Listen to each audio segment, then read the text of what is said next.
Halo Sobat Horor semuanya. Selamat datang di Publik Hitam. Saya Rofik. Dan di sini saya akan membagikan video mengenai cerita horor Rumah Sakit Gaib. Tonton sampai habis ya.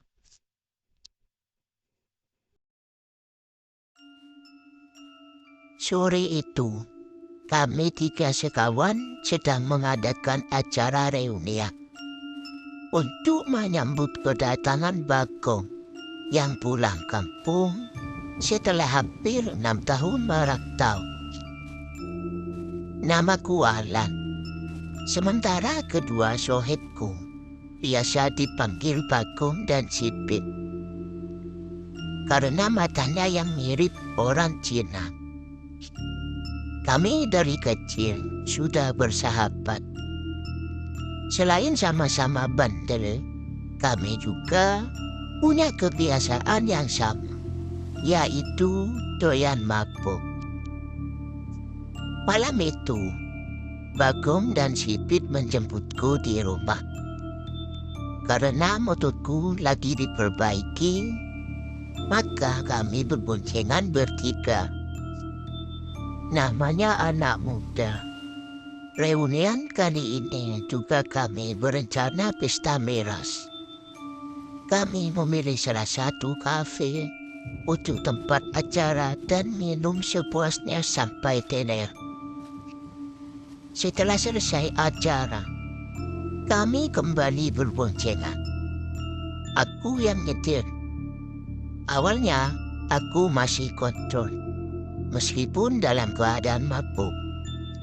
Hingga akhirnya, motor yang membawa kami selip lalu oleng dan menabrak pohon tua di pinggir jalan. Entah apa yang terjadi karena waktu itu aku pingsan. Tahu-tahu aku sudah berada di sebuah rumah sakit dengan balutan di kepala. Bagong dan Sipit, mereka berdua kemana? Aku sendiri kurang tahu, karena setiap kali aku mengangkat kepala, rasa pening menderaku. Kamar tempatku dirawat terdapat 4 ranjang pasien, termasuk yang aku pakai yang 1 kosong. Sementara 3 lainnya terisi. Tiap ranjang hanya dipisahkan korden berukuran sekitar 2 meteran. Jadi, aku tidak pernah tahu dan mengenal siapa pasien di sebelahku. Yang aku dengar cuma suaranya, seperti orang mendengkur. Penerangan di kamar pasien itu kurang begitu terang. Tidak seperti kamar-kamar di rumah sakit pada umumnya.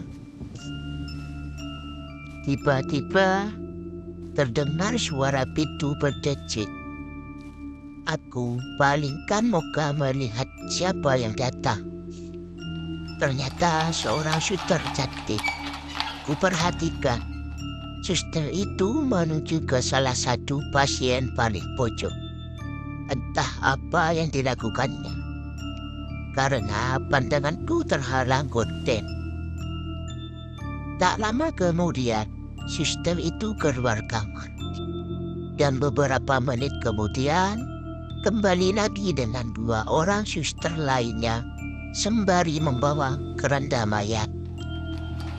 Jantungku berdesir hebat. Aku ketakutan, ngeri, karena baru kali ini aku melihat orang meninggal di rumah sakit. Ditambah lagi sekamar denganku. Suster tersebut membawa mayat pasien itu keluar. Sekujur badannya ditutupi kain penutup mayat. Hanya kepalanya saja yang dibiarkan terbuka. Aku terus memperhatikan saat mayat pasien itu didorong tepat di depanku. Tiba-tiba, mayat itu seperti membuka matanya dan menutup ke arahku. Aku kaget bukan kepala. Ketakutan menghimpitku. Aku kucep-kucep kedua mata, berharap itu hanya sekedar halusinasi. Mengingat aku masih dalam keadaan mabuk, syukurlah. Begitu kulihat lagi, mayat itu ternyata masih dalam keadaan posisi semula dan tak pernah menengok ke arahku. Suster, kemana kedua temanku? Dan apa nama rumah sakit ini? Sudah berapa lama saya di tempat ini, suster?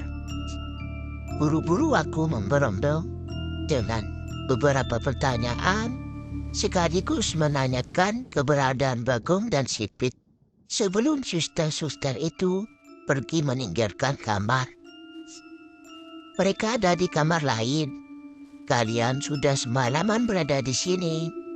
Kamu jangan coba-coba keluar dari kamar, karena kondisimu masih belum membaik.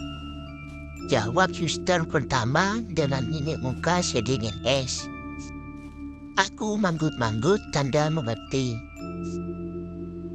Karena suntuk dan bosan terus-terusan berbaring, akhirnya aku berusaha beranjak dari ranjang dengan menahan rasa sakit yang luar biasa. Penasaran, aku menyibak gorden pasien sebelah. Keadaan pasien itu sungguh mengenaskan. Mukanya penuh luka, sebagian hidungnya terlihat tulang dan kulitnya entah kemana. Mungkin mencium aspal saat kecelakaan. Sementara cairan infusnya juga bercampur darah. Apa dia koma? Pikirku saat itu. Kenapa dengan wajahmu? Aku bertanya. Tapi pasien itu tetap diam dan tak bersuara. Aku mengerutkan kening, lalu berjalan menuju jendela kaca. Aku melihat suasana di luar ruangan. Yang terlihat hanyalah kegelapan. Aku tak melihat adanya cahaya penerangan lampu di luar sana. Mungkin masih malam, ibuku dalam hati. Aku mencoba mengingatkan kejadian awal saat kecelakaan malam itu, tapi gagal. Memori otakku seakan hilang. Tiba-tiba, bulu kuduku meremat. Telingaku mendengar suara yang memanggil-manggil namaku. Alan, Alan, keluar kamu. Keluar dari rumah sakit ini. Beberapa kali aku mendengarnya. Aku beranikan diri mencari asal suara itu. Sepertinya dari luar kamar. Perlahan, tanpa menghiraukan rasa sakit, aku nekat melanggar aturan suster cantik hati. Aku harus meninggalkan ruangan ini. Anehnya, rumah sakit ini terlihat sepi saat aku melewati lorong-lorong koridor. Kulirik tiap bangsal. Memang terdapat pasien, tapi di manaku pasien-pasien tersebut seperti sederetan orang mati. Perasaanku mulai kacau. Aku ketakutan luar biasa dalam benakku saat itu. Aku harus pergi dari tempat ini. Langkahku semakin cepat. Aku berusaha mencari pintu keluar karena tak ada seorang pun yang bisa kutemui untuk sekedar bertanya. Seperti berada di ruang kaca, aku sama sekali tidak menemukan pintu yang kumaksud. Aku selalu kembali di koridor yang sama. Begitu seterusnya.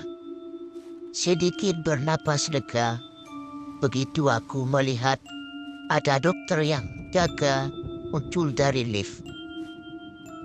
Aku yakin dia dokter dari seragam yang dikenakannya. Dengan berhati, aku menghampiri sang dokter. "Dok, maaf, pintu keluar sebelah mana ya?"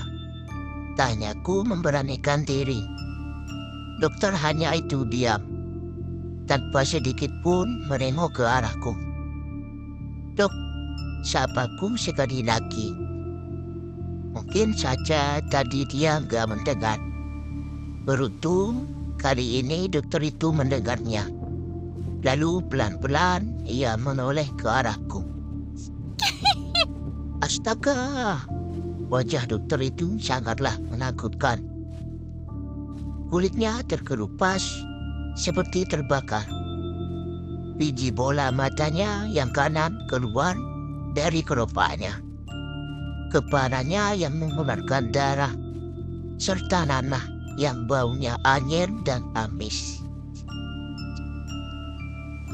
Nafasku tersengal serasa di ujung. Jantungku berdegup kencang. Keringat dingin pun menetes. Tanpa sadar, aku berteriak, lalu lari sekuat tenaga. Entah kemana aku menuju. Saat tiba di ujung koridor, pemandangan mengerikan kembali terjadi. Suster cantik yang ada di kamarku tadi kini berubah menjadi perempuan menakutkan. Rambutnya cengkerai panjang hingga sebatas punggung. Separuh wajahnya membusuk. Baju yang dikenakannya bukan lagi baju seragam suster, tapi sudah menjadi kain putih lusuh yang penuh darah, dan kakinya tak menapak ke lantai. Kepalaku semakin pening. Darahku seakan berhenti. Sendi-sendi tulangku kaku dan tak dapat digerakkan karena dari bawah selangkanganku. Terlihat suster lain yang sedang ngesot sambil tangannya berkelayut di antara kedua pahaku. Sementara dari sudut koridor lain, keranda mayat melaju sendiri tanpa didorong oleh siapapun. Aku berteriak histeris. Aku kalap. Aku betul-betul ketakutan luar biasa. Hingga aku tak sadarkan diri. Gelap. Entah beberapa lama aku pingsan. Ketika sadar, aku tak lagi berada di rumah sakit, melainkan di areal pemakaman umum yang terkenal kankerannya. Bagong dan Sipit masih tergeletak pingsan di sampingku. Tubuh mereka penuh dengan luka. Motor yang kami pakai pingsan tepat di bawah pohon tua. Berarti aku membawa motor itu masuk ke sebuah makam lalu menabrak pohon. Mungkinkah mereka juga mengalami hal yang sama dengan yang tadi aku alami? Lalu sudah beberapa hari aku tak sadarkan diri. Aku pun tak tahu. Setelah mereka sadar, akhirnya kami pun bercerita. Bagong dan Sipit ternyata juga sempat singgah di rumah sakit itu dan mengalami kejadian yang sama seperti yang aku alami. Sampai saat ini, rumah sakit itu masih menjadi sebuah misteri bagi kami. Bisa jadi itu adalah rumah sakit gaib. Bersambung. Terima kasih semua sudah menemani kita hari ini dalam cerita horor kali ini. Semoga kisah-kisah yang telah kita bagi bersama dapat menghibur, menginspirasi, dan mengajarkan hal-hal positif kepada kalian yang di luar sana. Jangan lupa untuk tekan tombol like, share, dan subscribe untuk tetap terhubung dengan kami di YouTube Cerita Horor. Kami selalu senang bisa menghibur kalian. Sampai jumpa di cerita horor berikutnya.